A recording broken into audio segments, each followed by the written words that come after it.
Ce moment est attendu depuis longtemps. La reprise des vols est une évolution bienvenue pour les secteurs du tourisme et de l'aviation.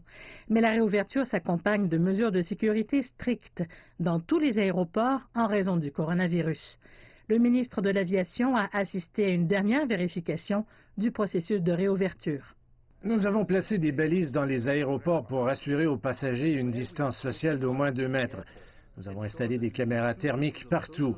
Elles permettent de repérer les personnes qui ne portent pas de masque et de prendre la température.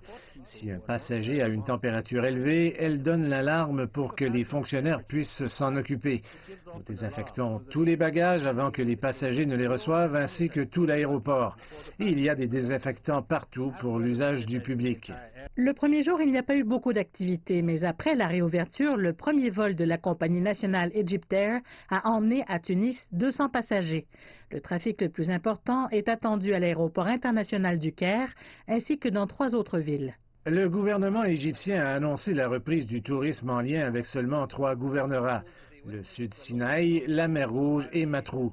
Les 3 gouvernorats ont été choisis parce qu'ils ont connu les plus faibles taux de coronavirus de toute l'Égypte et parce qu'ils sont tous en plein air avec des plages et un climat chaud et sec.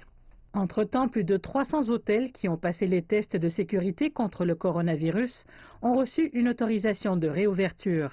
Bien qu'ils ne soient autorisés à fonctionner qu'à 50% de leur capacité, les directeurs d'hôtels sont enthousiastes et se disent prêts à recevoir des clients. Tout est mieux que 0%. C'est un pas en avant par rapport aux mauvais jours. Lorsque nous avons commencé à entendre parler du COVID-19, nous avons immédiatement pris des précautions proactives. Avec l'aide de désinfectants, nous avons renforcé notre équipe d'hygiène et nos inspections. Nous avons partagé toutes nos informations avec les clients et l'équipe en ce qui concerne la distanciation et les poignées de main.